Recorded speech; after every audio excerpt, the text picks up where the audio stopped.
Hello. Some time ago, I did, a review on this, the Cold Steel Formax Scout. I've had this since, I believe, December of 2021, and it's been in my pocket almost continually for that time. I'll go through stages where I'll try something else, carry something else, or, for example, when I visited Russia, I used a Victorinox Bantam. But this guy, I've gotten to know pretty well. I initially got it purely as almost a prank or a gag, because it just seems so impractically large, much larger than what most people would consider an everyday carry knife. But it's been my EDC. So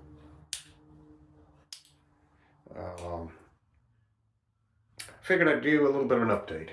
My last video on this was, early 2024, late 2023? I don't even remember. At the time, I said it was an awesome EDC knife, and I, for the most part, continue to maintain that. I don't think this is too big to carry, by no means. I carry it in my right front pocket, right alongside my cell phone and keys, generally. I really appreciate that glorious cold steel triad lock, which, as far as I'm concerned, is probably about the strongest locking mechanism on any folding knife. The steel, I don't really do a whole lot to maintain it other than just sharpen it or strop it sometimes. It has just a few rust spots, but other than that, not much to complain about. There is a little bit of edge damage. I doubt you'll be able to see it here, but just a little bit of sort of very mild chipping right along there at the belly. Slowly sharpening that out, but no drama. I use this for primarily opening things, just whatever I'd use any other EDC knife for. I added the snaggletooth, which allows it to be waved out of the pocket. That works pretty well, though I think the snaggletooth works a little bit better on a smaller blade than on the Formax.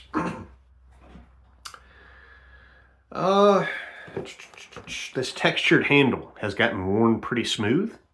You can see over near the pocket clip, it's still got a lot more traction, but anywhere that rides up against the fabric, you can still feel the texture, but it's much less aggressive now, which is not great. But honestly, the contour of the handle itself and this jimping is such, it's not really a problem.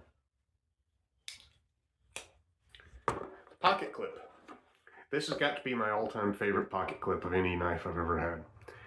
Most pocket clips, you have problems with them eventually springing or getting loose or whatever. I've never had to do any maintenance to this pocket clip in 3-4 years. Try that with a Spyderco, try that with just about anything else. It's a great pocket clip, even if it is a might bit phallic. But so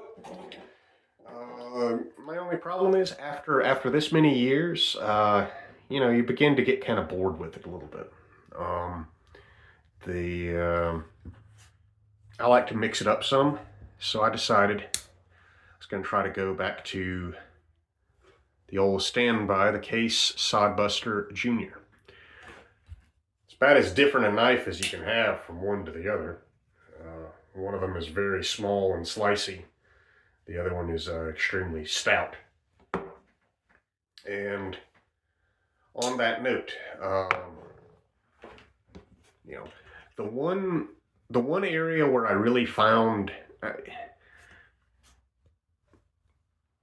I can't say the good without the bad on the Formax, and this shouldn't come as a surprise to anyone, but this really is not a particularly good detail knife. You can choke up on it and use the tip some, but the tip is so broad, the blade in general is so broad, the stock is so thick that it's just not a very slicey knife, nor is it a very pointy knife. So anything that requires a whole lot of detail work, it can kind of stumble through, but it's not great. The Sodbuster, on the other hand, is a very thin, very slicey knife. Both of mine are in chromoly vanadium. This one has a forced patina on it. This is the one I've always used in the past. This one actually has a natural patina. This just sat in my basement for some time. I don't even remember getting this one. But just to be really different, I think I'm going to use this one rather than my forced patina model. It's a little bit uglier, but also a little bit cooler because that patina is totally natural. It's a little bit of pitting, but I was able to get a screaming sharp edge on this, so I think I'll carry this one for a while. I haven't decided how long. In the past, I've done things like this, and I've always told myself it's some kind of experiment. I really don't need to experiment. I know what it's like carrying a thin, slicey knife. I know what it's like carrying a tank. It's more just carry it a while so you appreciate the qualities it brings to the table versus this, and then probably go back to this eventually. I do like a slip joint. You know, they have, people talk about fidgetiness of knives, and usually they're talking about button locks and, you know, flippers and things like that. But honestly, I like a knife with a good thunk. I like the Triad. And you know what? A good slip joint has it too. I also feel like a slip joint kind of requires a little bit more of you, just a little bit more knife handling skills, because of course it will fold on you if you're not careful.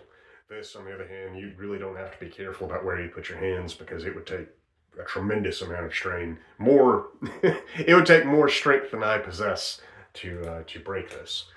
But this one, of course, if you're like pressing down on something, oops, you know, and that would give you a horrible cut, because it is a nice thin edge. See if I can shave a little bit for you. I say it's nice and thin, but, you know, it's not shaving the best, but still pretty effortless. So, there you have it. I just figured I'd give you an update. I still like this. This is still probably my favorite EDC knife, but for the time being, I think I'm going to go with the Case Sodbuster Jr. Made in America. It's got these, you know, I've never considered this to be a particularly attractive knife, and the Sodbuster is actually the only series of knives I've ever had any interest in whatsoever from Case. Case, as a whole, always seemed kind of pseudo old-fashioned to me. Their stainless steels, I think, are crap, but I like their chromoly vanadium steel, and Sodbuster is a pretty elegant design. If not in style, you know, it's not what I would consider a stylish knife with this weird, almost translucent pale yellow handle scales, but it is extremely simplistic and I'd say pretty durable knife. I have a lot of experience with Victorinox slip joints, and I would say the Case Sodbuster is a little bit more stout overall than the Victorinox. So, hope you enjoyed the video. Have a nice day.